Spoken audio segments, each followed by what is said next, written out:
Oi, pessoal! Essa aula é uma continuidade daqueles fatores que começamos na aula passada, os principais fatores no sistema de distribuição. Hoje iremos falar do fator de demanda, do fator de carga e do fator de perda. Iniciaremos os nossos estudos com o fator de demanda. Então, o fator de demanda de um sistema ou de parte de um sistema, como por exemplo um único alimentador, no intervalo de tempo t, então tenho que sempre considerar um tempo, por exemplo, um dia, uma semana, um mês. Nada mais é que a relação, ou seja, a divisão entre a demanda máxima no intervalo considerado, né, no que eu disse, no dia, no mês, no ano, e a carga nominal ou instalada total do elemento considerado. Então, em termos de fórmula, né, vai ser a demanda máxima, indicado aqui na parte superior, e o somatório das demandas nominais. Uma observação importante aqui sobre o fator de demanda é que a demanda máxima do sistema e a carga nominal desse sistema deve ser medido nas mesmas unidades. Então, pode ser unidade de corrente, potência, ambas devem ter a mesma grandeza, né? Amperes, watts, volt-ampere reativo ou volt-ampere. O fator de demanda não tem unidade, né? Ele é adimensional e geralmente ele é menor ou igual a 1. Porém, ele pode alcançar valores maiores do que 1. Quando isso acontece, significa que o sistema está operando com uma sobrecarga. Então, para ilustrar o fator de demanda, nós vamos analisar esse sistema que possui 3 cargas. Essas 3 cargas são alimentadas por 3 transformadores. Então, a carga 1, S1, nós temos uma potência de 160 kVA, sendo alimentado por um transformador de 150 kVA. O transformador 2 de 75 kVA alimenta uma carga de 60 kVA e o transformador 3 de 300 kVA alimenta uma carga de 375 kVA. Então, nós vamos calcular o fator de demanda para essas 3 cargas, assim como o fator de demanda para todo o sistema, para o conjunto. A potência nominal de cada um dos sistemas aqui, de cada uma das cargas, é determinada pela potência nominal do transformador, uma vez que eles foram dimensionados para a potência nominal. Eles são dimensionados sempre para a potência nominal. Se o valor de potência da carga é maior ou menor que a do transformador, isso significa que ele vai trabalhar subdimensionado ou então superdimensionado. Ou seja, vai ter sobrecarga ou uma subcarga. Então, por meio do fator de demanda, nós conseguimos definir, né, identificar esse tipo de situação. Então, aqui o fator de demanda 1, eu vou pegar o 160, que é a carga, o valor da carga de 160 kVA, dividir pela potência nominal, que nada mais é que a potência do transformador de 150 kVA. Então, 160 dividido por 150, temos um fator de demanda para a carga 1 de 1,067. Lembrando que é adimensional, não tem unidade esse fator de demanda. Uma vez que esse valor é maior do que 1, significa que esse transformador 1 ele está operando com sobrecarga. Passando agora para o fator de demanda 2, nós vamos pegar a potência da carga de 60 kVA e dividir pela potência nominal, que é 75 kVA. Dividindo esses valores, temos um fator de demanda de 0,8. Significa que, no caso, que não temos uma sobrecarga. Então, a potência da carga é menor que a potência do transformador, menor que a potência nominal. Finalmente, né, nós temos o fator de demanda 3. Nós vamos dividir 375, que é o valor da carga, pela potência nominal de 300. Temos, então, o fator de demanda de 1,25. Como ele é maior que 1, nós temos uma sobrecarga, que nesse caso é uma sobrecarga de 25%. Agora passamos a calcular o fator de demanda do conjunto. Notem que eu apresentei aqui a potência aparente e o fator de potência de cada carga. Então, nós não podemos somar algebricamente a potência das três, 160 com 60 com 375, porque as 3 cargas possuem fator de potência diferentes. Então, nós temos que fazer uma soma fasorial e não uma soma algébrica. Como nós podemos proceder então? Então, nós vamos primeiramente calcular a potência ativa e reativa de cada uma das cargas. Aí sim eu posso somar, né, as potências ativas, depois somar as potências reativas e obter o valor da potência aparente total com cada uma dessas potências ativas e reativas.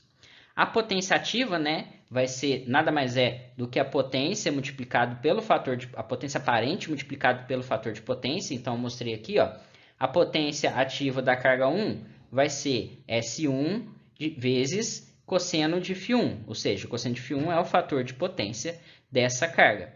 Então eu vou somar P1 mais P2 mais P3 e assim teremos uma potência ativa total, né, do conjunto de 539,8 kW. Antes de calcularmos a potência reativa de cada uma das cargas, devemos definir qual que é o valor de φ, né? Então, temos o fator de potência, que o fator de potência nada mais é do que cosseno φ. Então, vamos calcular φ1, φ2 e φ3. Então, cosseno a menos 1 do fator de potência, no caso aqui de φ1, né? Cosseno a menos 1 de 0,85, eu tenho um ângulo φ1 de 31,79. Então, assim, nós vamos proceder para as demais cargas. Então, φ2 é 11,48 e φ3, 23,07 graus. Com o valor de φ1, φ2 e φ3, nós podemos calcular as potências reativas individuais de cada carga. Então, S1 vezes seno de φ1, nós vamos ter aqui Q1, que é a potência reativa da carga 1. S2, φ2, seno de φ2, nós temos Q2. E S3, seno de φ3, nós temos Q3. Então, nós aqui, fazendo essas contas e somando as três potências reativas, nós encontramos aqui o valor da potência reativa do sistema igual a 243,26 kVA reativo. De posse da potência ativa e reativa do sistema, nós podemos calcular a potência aparente, que nada mais é que a raiz quadrada de P quadrado mais Q quadrado. Então, temos a potência aparente do sistema igual a 592,08 kVA. Finalmente, a gente pode calcular, então, o fator de demanda do conjunto. Então, vou pegar aqui a potência aparente máxima, que é 592,08, dividido pelas potências, a soma das potências aparentes nominais. Então, eu tenho 150, que é a potência nominal do transformador 1, mais 75, que é a potência nominal do transformador 2, mais 300, que é a potência nominal do transformador 3. Então, nós encontramos aqui um fator de demanda para o sistema de 1,128. Isso significa, né, implica que o sistema está trabalhando com sobrecarga de quase 13%. Outro fator que iremos estudar é o fator de carga. Então, define-se o fator de carga de um sistema ou de parte de um sistema, como, por exemplo, um alimentador de um sistema de distribuição, como sendo a relação, a divisão, né, entre as demandas média e máxima do sistema, correspondente sempre a um período T. Então, de forma sumarizada aqui, de forma resumida, nós vamos pegar a energia absorvida em um certo tempo T, dividido pela demanda máxima do sistema, vezes o tempo que estamos estudando. O fator de carga, ele não tem unidade, ou seja, ele é adimensional e sempre ele é menor ou igual a 1, sem exceção. Observa-se que para um fator de carga unitário, ou seja, quando FC é igual a 1, né, corresponde ao sistema que está operando durante o período de tempo T com uma demanda constante. É o que a gente chama de carga flat. Ela é constante durante todo o período do tempo. Outra observação é que esse tipo de carga ela é muito rara e normalmente, se ela existe, é uma carga industrial. Deve-se observar que o valor da demanda, né, que estamos aqui considerando, é sempre em relação ao intervalo. Então, tem que sempre considerar o tempo, que pode ser dia, uma semana, um mês, um ano e assim por diante. Então, para ilustrar esse fator de carga, nós vamos resolver esse exercício. Então, o que o exercício nos diz? Determinar o fator de carga diário Então, eu disse para vocês que deve ser sempre solicitado o tempo que nós vamos levar em consideração. Então, determinar o fator de carga diária dos 3 tipos de consumidores e também do conjunto. Os consumidores aqui, como nós podemos notar na figura, é um consumidor industrial, um consumidor residencial e a iluminação pública. Então, isso aqui é uma carga típica de um alimentador de distribuição. Ele vai fornecer energia na mesma saída da subestação para residências, para a indústria e também vai alimentar, claro, a iluminação pública.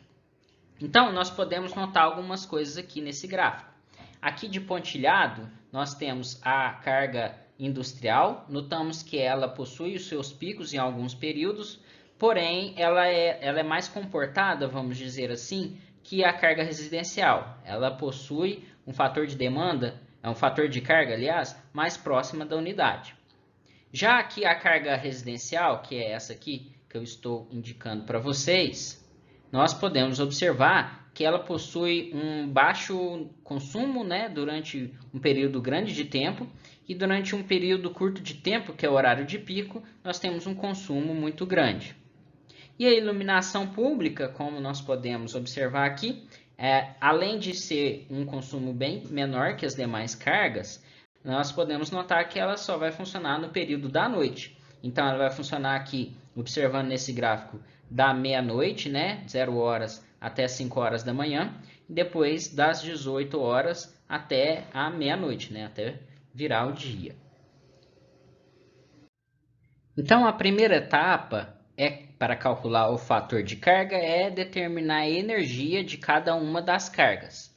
Então, o que nós vamos fazer aqui? Nós vamos pegar a potência aqui dado pela demanda e multiplicar pelo tempo em horas. Então, se eu quero pegar, por exemplo, nesse período aqui, a energia, né, que das 0 horas até 5 horas da manhã, eu vou pegar a potência aqui nesse ponto e multiplicar por 5. Então, com isso, eu vou ter energia durante esse período. Depois, eu vou somar a energia aqui, ó, no período das 18 às 24, a pegar a potência nesse momento, multiplicado pelo tempo das 18 às 24 horas. Então, a energia aqui, no caso da iluminação pública, né, vão ser 12 horas, o total, esses dois tempos, esse mais esse aqui. Teremos, vezes 50, que é a demanda, nós teremos 600 kWh. Para a energia residencial, nós vamos pegar a cada instante aqui da carga residencial, que é essa pontilhada menor aqui, ó. Então, nós vamos pegar durante o primeiro período do dia, vamos pegar aqui durante o horário de pico e vamos calcular, encontrando o valor total de 6.495 kWh. Então, é somente acompanhar a curva aqui em cima. A carga industrial é o mesmo princípio. Nós vamos pegar durante todo o dia, né, as 24 horas, a potência multiplicado pelo tempo que ele ficou. Então, por exemplo, aqui nós temos a carga industrial de 0 horas até 3 horas da manhã. Nós temos uma demanda de 200 kW. Então, vou pegar aqui 3 vezes 200 kW durante as 3 primeiras horas. E assim por diante até finalizar as 24 horas. No total, então, para essa carga industrial, teremos uma energia durante um dia de 14.000 kWh. E do conjunto? Do conjunto, nós podemos somar as 3 energias que calculamos. Então, vai ser 600 mais 6.495 mais 14.000, temos a energia do conjunto de 21.095 kWh. De posse da energia total de cada uma das cargas, né, nós vamos calcular o fator de cada uma das cargas e depois o fator do conjunto.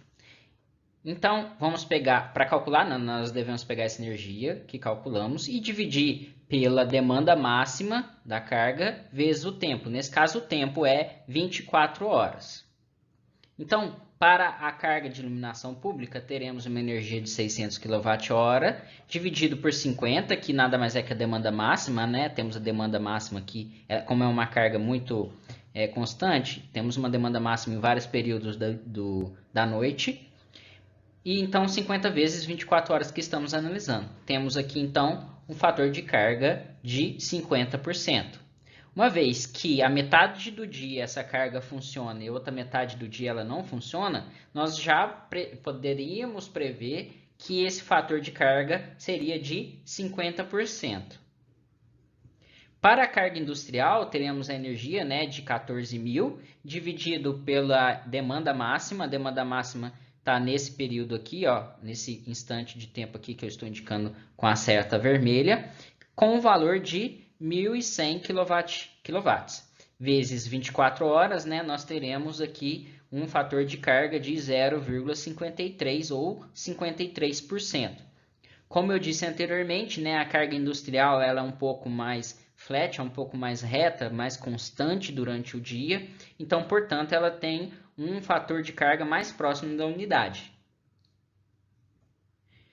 Então, o fator de carga da residência, que é uma carga que consome pouco durante o dia, com exceção do período de pico, que consome bastante, nós temos energia de 6.495 dividido pela potência máxima aqui no período ali das 18 até as 19 horas, de 1.450, multiplicado pelo tempo total, que é 24 horas, teremos um fator de carga de 0,186 ou 18,6%. Então, como nós prevíamos, né, esse valor ele é muito mais baixo, é muito menor que 1, do que comparado às demais cargas do sistema, que são mais constantes. Finalmente, o fator de carga do conjunto, podemos pegar a energia de 21.095 dividido por 1.900 vezes 24 horas, temos um fator de carga de 0,462 ou 46,2%. O último fator típico de um sistema de distribuição que iremos estudar é o fator de perda. Então, o fator de perda é definido de forma semelhante aos demais, né, para um sistema ou parte de um sistema, como, por exemplo, um alimentador, como sendo a relação entre os valores médio, que eu chamei aqui de P médio, e máximo, que é P máximo, da potência dissipada, né, que nada mais é que as perdas, num intervalo de tempo que eu chamei aqui de tal, essa letrinha grega aqui, tal. Ou seja, o fator de perda aqui vai ser energia perdida no intervalo de tempo dividido pela perda máxima vezes o tempo. De posse das perdas máximas do sistema e o fator de perdas, podemos calcular a energia para um dado instante de tempo, um dado intervalo de tempo tal. Então, a energia, né, nada mais é que as perdas máximas do sistema, vezes esse intervalo de tempo tal, vezes o fator de perdas. Então, uma constante bastante utilizada em projetos de distribuição é dada pela multiplicação desse intervalo de tempo e vezes o fator de perdas, o que eu chamo aqui desse H equivalente de perdas. Então, esse H equivalente de perdas nada mais é do que as horas equivalentes para perdas, que é, né, o número de horas que a instalação deve funcionar com a perda máxima para que o montante global de perdas seja igual àquelas verificadas num dado período considerado. Então, aqui nós vamos supor esse sistema aqui. Nós temos as perdas e essas perdas elas variam durante o dia. Uma vez que a demanda varia, as perdas, né, nos cabos principalmente, elas vão variar durante todo o dia. A perda máxima do sistema, nesse caso aqui, é de 330,578 kW. Então, quanto tempo, quantas horas que perdendo, né, 330,578 kW que esse sistema deve ter para que ele tenha a perda total durante 24 horas. Então, eu vou calcular esse H equivalente por essa definição. Então, passamos agora para um exemplo do cálculo do fator de perda. Então, um alimentador trifásico, um alimentador de distribuição, operando na tensão de média tensão, 22 kV, supre um conjunto de cargas. Pede-se o fator de perdas e energia dissipada na linha. Então, sabe-se que o comprimento da linha que alimenta, né, que faz parte desse alimentador, é de 10 km. A impedância série da linha é 1 mais J, 2 ohms por quilômetro. Então, essa aqui é a resistência por quilômetro, que é 1. Essa aqui é a reatância indutiva por quilômetro, que é 2. E temos a curva de área da carga dada por essa figura aqui da direita. Então, nós temos a demanda durante várias horas do dia. Para calcularmos as perdas em cada instante de tempo, nós vamos fazer aqui algumas manipulações algébricas nessa equação. A equação são as perdas, né, no condutor. Então, as perdas para um sistema trifásico, teremos aqui 3, porque é trifásico, vezes a resistência, vezes a corrente ao quadrado. Como eu estou levando em consideração as perdas para um intervalo de tempo, nós devemos considerar aqui a corrente para um dado intervalo de tempo t, instante de tempo t. Resistência, né, como eu disse, é a resistência da linha. Então, nós temos 10 km de linha e temos 1 ohm por quilômetro, nós temos uma resistência igual a 10 ohms. E de t é a corrente num dado instante de tempo. Como nós calculamos essa corrente? Essa corrente vai ser a potência aparente em um dado instante de tempo dividido por raiz de 3, porque o sistema é trifásico, vezes a tensão nominal. Então, S de T dividido por raiz de 3 vezes 22.000, temos um valor de 26,243 vezes 10 a menos 6, vezes a potência num dado intervalo de tempo. Portanto, as perdas da linha em função da potência aparente é dada pela seguinte equação. Então, nós vamos pegar a equação da corrente que acabamos de encontrar, né, e substituir aqui. Vamos pegar a resistência de 10 ohms e substituir aqui também. Então, nós substituindo isso tudo, né, nós teremos a seguinte equação. 20,661 vezes 10 a menos 6, vezes S para um dado instante de tempo ao quadrado, nós vamos calcular perdas em quilowatts. Então, para potências aparentes em kVA, aqui nessa equação teremos uma resposta em quilowatts.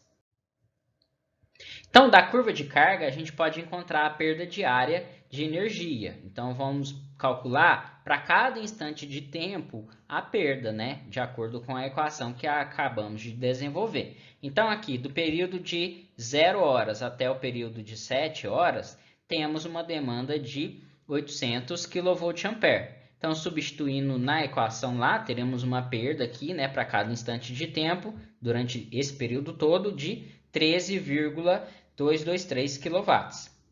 A energia nada mais é que a potência multiplicada pelo tempo. Como eu tenho aqui de 0 a 7 horas, né, o tempo total é 7 horas, vamos multiplicar 13,223 por 7. Temos uma perda de energia de 92,5613 kWh. Para o segundo instante aqui, né, que vai das 7 horas até meio-dia, temos uma demanda de 1.500 kVA. Então, jogando na nossa equação, encontramos aqui para cada instante de tempo, a perda aqui é de 46,4873 kW.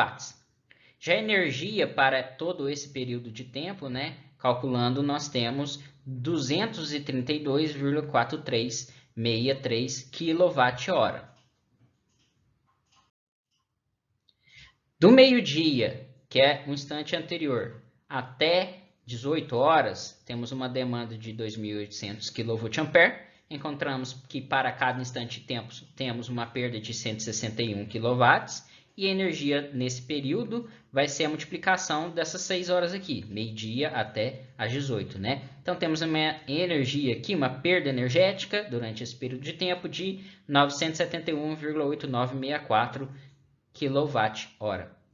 Para o período das 18 às 21 horas, esse período de pico, né, temos uma demanda de 4.000 kVA.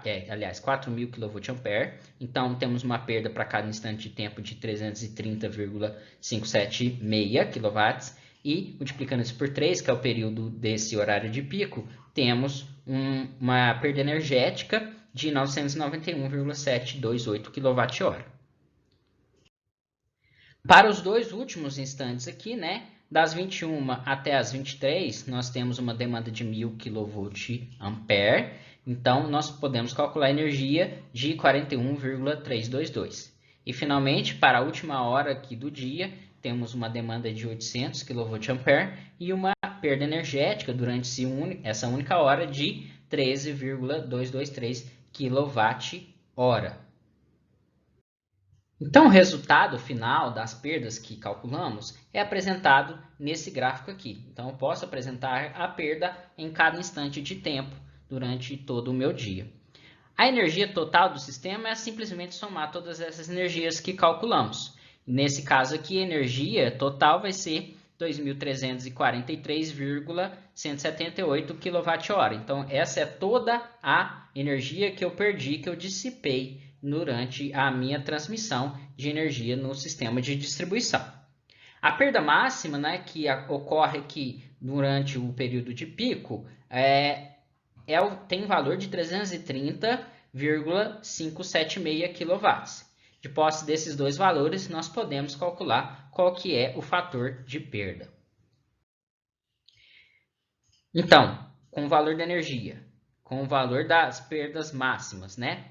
Nós temos que o fator de perda é a divisão desses dois valores e eu tenho um valor de 0,295.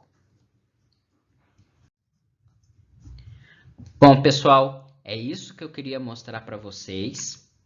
Façam as atividades que estão postadas lá no Moodle. Essas atividades elas valem parte da nota de vocês, assim como a presença nas atividades assíncronas. Quaisquer dúvidas, entrem em contato comigo por e-mail, nos fóruns do Moodle ou no nosso servidor do Discord durante o horário de atendimento. Muito obrigado pela atenção e até mais.